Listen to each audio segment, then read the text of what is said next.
Salut les Veriens! Et bienvenue dans votre émission d'actu à cœur ouvert. Et c'est une semaine comme on les aime les amis, avec pour changer, du contenu en vidéo immersif de qualité, des mises à jour et nouveaux hardware qui vont bien, et surtout des infos croustillantes qui ont fuité sur les futurs casques de HTC, ainsi qu'un nouveau jeu à ne pas manquer qu'on vous réserve en seconde partie de la vidéo. Et si vous ne voulez rien rater de l'actu immersive chaque semaine, n'oubliez pas de vous abonner et d'activer la cloche. Allez, c'est parti! Une nouvelle mise à jour de Vacation Simulator ajoute la prise en charge du nouveau mode haute fréquence du tracking des mains du Quest 2, augmentant ainsi les performances et diminuant la latence. Cette mise à jour n'est par contre pas disponible sur le premier Quest qui n'en a probablement pas les capacités techniques. C'est moi et les probabilités. En passant la fréquence de 30 à 60 Hz, Vacation Simulator gagne en fiabilité des mouvements effectués, ce qui est fort appréciable. Et si celui-ci est l'un des très rares titres ayant été mis à jour pour obtenir 10% de latence en moins et une meilleure fluidité sur les mouvements rapides, c'est tout simplement parce que le jeu n'est pas trop lourd, et a donc un peu de marge au niveau des ressources qu'il consomme sur le Quest 2. Et avec beaucoup moins de marge en ressources graphiques, mais du coup maintenant beaucoup plus en ressources financières, Downpour Interactive, la société derrière le jeu de tir multijoueur très connu dans le monde de la VR nommé Onward, vient d'être acquis par la firme Facebook. J'espère que vous savez ce que vous faites. Alors je ne changerai pas la vie, c'est pas la peine de rouspéter.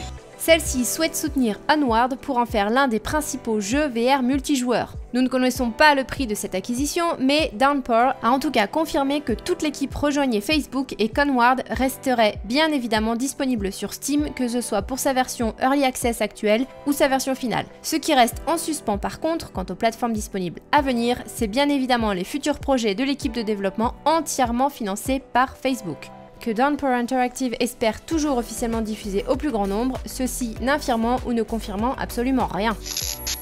Probablement à quelques semaines de sa sortie, étant donné son arrivée dans la section à venir et précommande de l'Oculus Store du Quest, 4VR Ball est un nouveau jeu de bowling conçu par l'équipe de développement 4VR Game. Le titre permettra des sessions en multi jusqu'à 4 joueurs dans 6 environnements différents. Une de ses particularités est la possibilité de débloquer jusqu'à 75 boules différentes, dont certaines avec des rendus plutôt sympas comme des galaxies. Reste maintenant à savoir si la mécanique de lancer de balles nommée Real First Throw par les développeurs arrivera à rendre un minimum de sensations en VR, étant donné que les manettes VR actuelles sont bien incapables de simuler le poids d'une boule de bowling pour un rendu réaliste.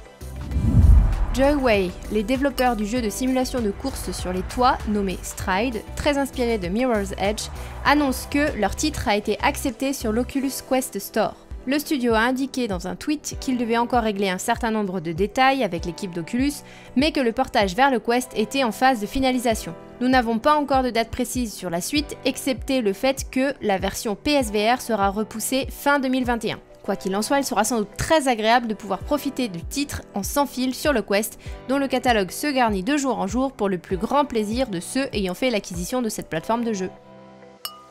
Et pour le plaisir de tout le monde cette fois, on enchaînera avec un peu de vidéo cette semaine puisque la chaîne Creator Up vous propose un voyage en 8K à 360 degrés au-dessus de la Californie.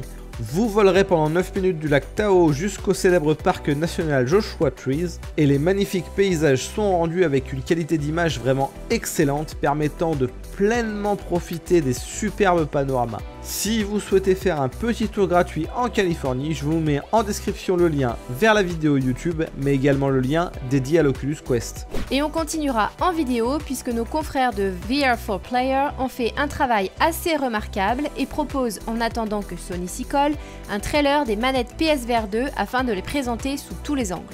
Pour rappel, ces manettes possèdent un bouton de déclenchement adaptatif qui ajoute une tension lorsqu'il est enfoncé. Elles seront également pourvues d'un retour haptique optimisé pour rendre diverses sensations dans les jeux et augmenter la sensation de présence. Et elles pourront détecter vos doigts à la manière des Valve Index Controller.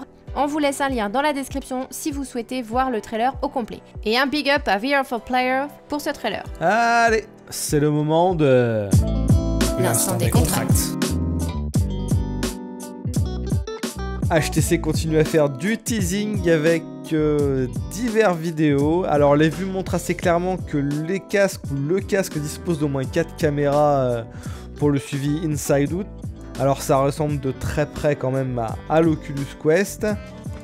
Avec un design en tout cas de près qui a un petit air de ressemblance entre un casque de moto je trouve et un casque de Shadow Trooper.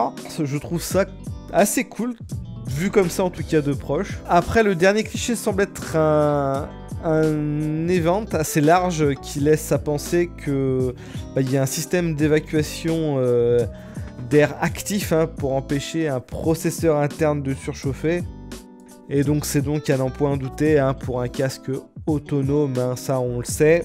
Et on a eu grâce au site Protocol de nouvelles fuites, donc il y aurait a priori de présenter un Vive Focus 3, c'est ce qu'on voit vraiment en image, destiné aux professionnels et qui serait vendu à 1500 €. Mais il y aurait aussi un Vive Pro 2, et c'est ça qui nous intéresse, vendu environ 840 €. Alors c'est clairement là où se portent nos attentes côté ETR, puisque si un Vive Pro 2 veut s'imposer sur le marché, il se doit de battre à ce prix-là, de le surclasser en tout cas, le HP Reverb G2. Donc ça veut dire au moins 2 écrans 4K et la prise en charge des Valve Index Controller et peut-être le sans fil intégré, donc verdict très bientôt. Allez, actu suivante. Les développeurs de Farpoint ont enfin révélé leur prochain jeu et il a de gros airs de ressemblance avec un certain Overwatch, mais en VR. Larcenauts est un jeu de tir multijoueur par équipe proposant plusieurs classes de personnages. Des médics au tank en passant par le grenadier, c'est par équipe de 6 que vous devrez vous battre pour protéger un drone en forme d'orbe. Ce mode de jeu, parmi d'autres présentés ici, permet de montrer les diverses capacités des personnages, dont celle du tireur pouvant activer une protection ou encore celle de l'alien mettant des patates de forain. Chacun remplit donc une fonction différente et ce sera la bonne utilisation de la synergie de l'équipe qui permettra de gagner la bataille. Le titre est pour le moment prévu sur Quest et PC avec un système de cross-buy et de crossplay et dévoilera dans les jours qui viennent beaucoup plus à son sujet. Marathon est disponible sur le Quest sous la forme d'une démo gratuite pour le moment. Il vous propose de faire la course avec d'autres joueurs sur une série de parcours d'obstacles basés sur la physique. Il offre donc une expérience de course multijoueur assez unique, que l'on pourrait décrire comme la rencontre entre Boneworks et de Fall Guy. Marathon propose des obstacles uniques à franchir sur ses 4 niveaux de démo avec des barres de singes, murs de pierre ou encore des rochers roulants géants. Chaque joueur est également équipé d'une paire de pioches qui peuvent être utilisées pour franchir certains obstacles ou encore en cas de raté suite à un saut pour se rattraper. Vous pouvez également vous rattraper avec vos mains et vous hisser à la manière d'un Boneworks. Si cette démo vous intéresse, elle est pour le moment disponible via SideQuest. Un peu moins cubique et un peu plus artistique, c'est le titre Vermilion, qui souhaite introduire la peinture à l'huile dans la VR, avec des mécanismes de peinture les plus réalistes possibles. Cette simulation de peinture, qui dispose d'un système de mélange de couleurs traditionnel sur une palette pour trouver le ton idéal en mixant les différents pigments avec un pinceau, propose également un navigateur web intégré qui peut se tenir à côté de votre chevalet pendant que vous peignez. Il vous permet de consulter en simultané des tutoriels de peinture ou tout simplement d'afficher facilement des photos et des images en guise de modèle. L'autre grande caractéristique de Vermilion est sa capacité à simuler l'humidité de la peinture, ce qui vous permet de déplacer les couleurs et d'estomper les traits après les avoir peints sur la toile, comme dans la réalité, tout simplement. Le titre est prévu pour cet été en Early Access sur Steam et un peu plus tard sur Oculus Store pour Quest et Rift. Et si vous souhaitez peindre pendant des heures et des heures, Red Buff Reality vend maintenant le pack de batterie et le contrepoids VR Power 2 pour l'Oculus Quest 2. Promettant une autonomie considérablement accrue de 8 à 10 heures supplémentaires, la page du produit mentionne la compatibilité avec toutes les sangles officielles du Quest 2, mais aussi avec le Quest original également. L'accessoire est vendu au prix de 70 $ et serait livré avec une batterie de 10 000 mAh. Son but, en plus d'augmenter l'autonomie, est donc celui d'améliorer le confort du Quest 2 grâce au contrepoids qu'il permet de faire à l'arrière de la tête. Donc pourquoi pas, et vous retrouverez comme toujours le lien dans la description de la vidéo si cet accessoire vous intéresse. Le jeu de rôle sur table Demeo, qui vient de sortir ce 6 mai sur Oculus Quest et PC et qui profite d'une bonne presse de façon générale, annonce déjà une extension majeure nommée Realm of the Rat King, et celle-ci est prévue pour cet été. Ce teasing s'accompagne de la confirmation que le jeu sera régulièrement mis à jour avec du nouveau contenu gratuit, notamment de nouveaux environnements, ennemis et cartes. Pour rappel, ce titre disponible sur Steam et Quest s'inspire des classiques comme Donjons et Dragons et vous engage dans des batailles au tour par tour jusqu'à 4 joueurs avec des lancements de dés pour déterminer la force des attaques. Le jeu propose également un mode solo et vous avez la possibilité de modifier la taille de la table afin d'avoir une bonne vue de l'action pour planifier soigneusement votre stratégie avec vos amis. Allez, il est l'heure de la question. Comme chaque semaine, on retient une question dans les commentaires pour l'émission suivante et cette semaine, c'est Axel Simon qui demande « Est-ce que ça vaut le coup de changer du Quest pour le Quest 2 ou vaut-il mieux attendre un Quest 3 ?» Eh ben, si tu souhaites soutenir la chaîne et passer par les liens affiliés dans la description de la vidéo, je pense que oui, il est impératif et tout à fait objectif de passer au Quest 2. Le premier est démodé, il n'a pas autant de mises à jour. En plus, le Quest 3, franchement, il n'est pas là pour tout de suite. Donc, même je te conseille d'en acheter 2 en vrai. Comme ça, si jamais t'as des amis, vous pourrez jouer à 2 en même temps quand ils passent à la maison. Et au cas où le premier tombe en panne, comme ça, t'auras le second. T'auras pas besoin d'attendre le SAV, ça vaut le coup à mon avis.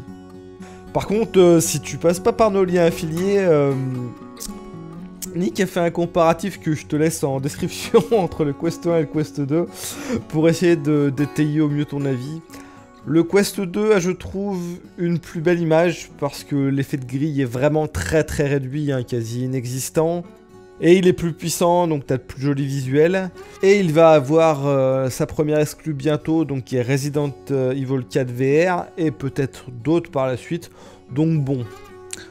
En vrai, de mon point de vue, ça dépend surtout de à quoi tu joues et combien de temps t'y passes, c'est tout simple. Si c'est beaucoup de temps avec beaucoup de jeux différents, oui, carrément, on change de casque.